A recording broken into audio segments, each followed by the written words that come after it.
This is King World News. I'm Eric King, and you're about to hear a tremendously powerful interview with the #1 trends forecaster in the world, Gerald Celente, from the Trends Research Journal. Remember to go to our homepage at www.kingworldnews.com for more interviews, where this week we also have an outstanding interview with Bill Fleckenstein of Fleckenstein Capital.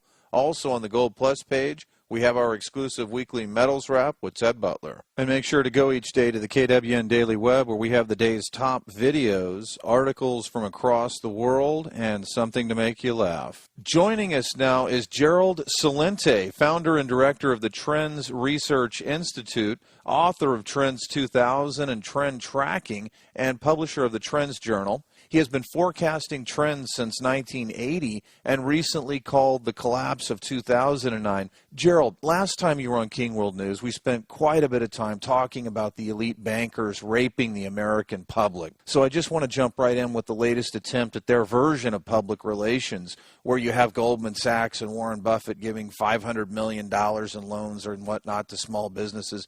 Compared to what was stolen from the American public, what kind of ridiculous PR move was that? Well, they're desperate. Lloyd Blankfein, the CEO of the Goldman Sachs gang, was quoted as saying that what they're doing is, quote, God's work. God's work.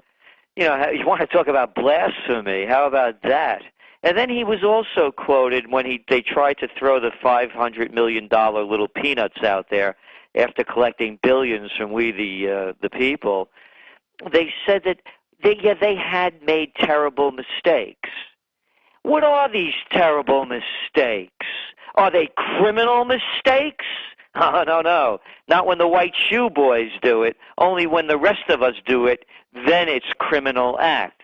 But when the white shoe boys and the Goldman Sachs gang, the Merrill Lynch mob, the Bear Stearns gang, the J.P. Morgan Chase mob, when they do it, it's only a mistake, and they get a free ride. So this is, as we said, this is the greatest bank robbery in American history, Eric. But the banks are doing the robbing. They're robbing the people blind. And it's happening every day. One dirty deal after another. It's fraud. It's criminal activity. But what they do is they call it legislation. That's the term that Washington likes to use. Let's continue on with that, Gerald, since you brought up the Goldman Sachs gentleman, Lloyd Blankfein, talking about... What gentleman?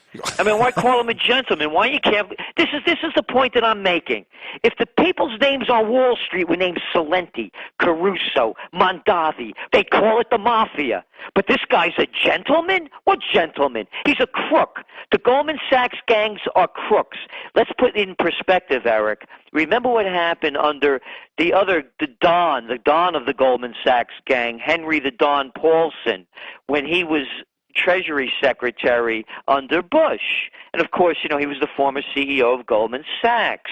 And what happened? Well, in 2008, when AIG, nobody even knew what an AIG was, when they had to be bailed out to the tune of $180 billion, well, we had to cover Goldman Sachs' bad bets that they made on AIG to the tune of $13 billion. And then they turned the venerable investment bank of Goldman Sachs. They always use that term venerable to describe a brokerage firm that's a casino that gambles. They got the status overnight, just like that, zippity-doo-dah, they became a bank holding company. Oh, yeah, that allowed this casino that gambles to now borrow money via the Federal Reserve at zero practically interest rates, and then rewash that money by charging higher interest rates to governments and businesses that borrow, and allows them to keep doing their spectacular games. And let's look what's happened already. The three firms, just three of them, Goldman Sachs gang, the J.P. Morgan mob, and the Morgan Stanley crooks, they're going to be doling out $30 billion in bonuses. I mean, that's bigger than the GDP of many nations. These aren't gentlemen. They're robbing us blind. They're bandits.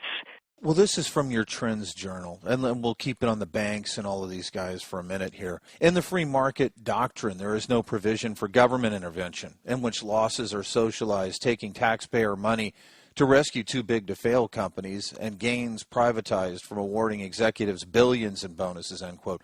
Lloyd Blankfein went in 1 week from saying Goldman Sachs, as you said, was doing God's work to apologizing, saying, we participated in things that were clearly wrong and have reason to regret. We apologize. Yeah, what's this apologize? What did they do that's wrong? Criminal activity, maybe. How about that? You know, all these guys get a free ride. Everyone's afraid to call a spade a spade.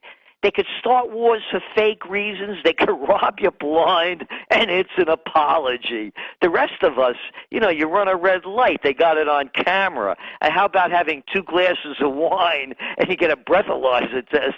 You know, they handcuff you, throw you up against the car, and put you in jail. But these guys could destroy the lives of how many tens of millions of people whose pensions have been destroyed, their retirement programs unraveled, their futures in jeopardy because they made a mistake? How about let's look into this? But of course, who's going to look into it? The accomplices, the Democrats and the Republicans, who these criminal gangs pay off? Look at the numbers. The numbers don't lie. What is it? About $500 million worth of campaign contributions that they've given to the industry, that the industry's given to the politicians? I love it. Campaign contributions. How about bribes? Can anybody say that word? Or payoffs. There's one for you. It reminds me that, you know, they would start to look into this, and as you said, somebody would come back and say, well, yeah, we do have a problem. There's criminal activity, and it's you, boss. Yeah, exactly. You got it. Well said. I want to get your thoughts on this whole situation. And we had the legendary Jim Sinclair on the show last week, and in another interview he had commented, quote, the degree of immoral sociopathic individuals are more on Wall Street than anywhere else on the planet. Bravo. You can't grow a conscience if you don't have one. I've lost sight in one eye. I tell you that blindness is not seeing dark. It is simply not seeing. That's similar to the condition of a sociopath whose only purpose in life is to make money at any cost and to do any damage and actually to enjoy the fact of doing it. That's what's called ripping faces off, all laughing and filling up their wine glasses, end quote. When you look at Blankfein's comments, because I'm hearing the same thing from you, is Sinclair correct that Wall Street is filled with sociopaths, Gerald? Well, they're money junkies. I mean, it's junkie is a junkie, whether it's heroin, cocaine, or money. Their addiction can never be satisfied, and they'll do anything because they're addicts. They'll rob their mother, they'll kill their brother, they'll steal from friends. They have no loyalty, no bounds or boundaries. They're junkies. They're money junkies, all of them. Why can't we call them what they are? Jim Sinclair is 100% correct. I agree with him totally. By their deeds you shall know them. Look at these criminal activities. They call it high finance. We call it robbery, fraud, extortion, and the destruction of the United States. This country's gone from the greatest entrepreneurial empire in the world to one where we now have to save the too big to fails. The money junkies need more money. $30 billion? Who are they kidding? What am I, an imbecile? I just woke up yesterday? You only make this kind of money by doing dirty deals or having the inside deal. I mean, it's not because they're so smart. It's because who they know and who they do it with. Blankfein is not the only one who had sought apology for playing a pivotal role in creating the crisis. 2 weeks ago, John Reed, who had helped in creating Citigroup, the world's largest and financially unwieldy bank, repeatedly apologized for the mergers. Quote, I am sorry, he had told Bloomberg. These are people I love and care about. You can imagine emotionally, it's not easy to see what's happening, quote. Does a sociopath really have those kind of emotions in reality, Gerald? Clearly a sociopath doesn't. And again, this apology, these mea culpas aren't worth a dime. It's just disgusting. The whole thing is disgusting. And that's why we're saying that the Second American Revolution has begun. The people know what's going on. It's this fawning media that glosses over these criminal activities to make it seem as though these guys didn't do anything all that bad, and now they're making amends. But the average person who's lost their job or in jeopardy of losing it, the kids that are graduating college with a futureless future, they can't even get a job at Sports Authority. How about the people that have lost their homes or are losing them and facing foreclosure?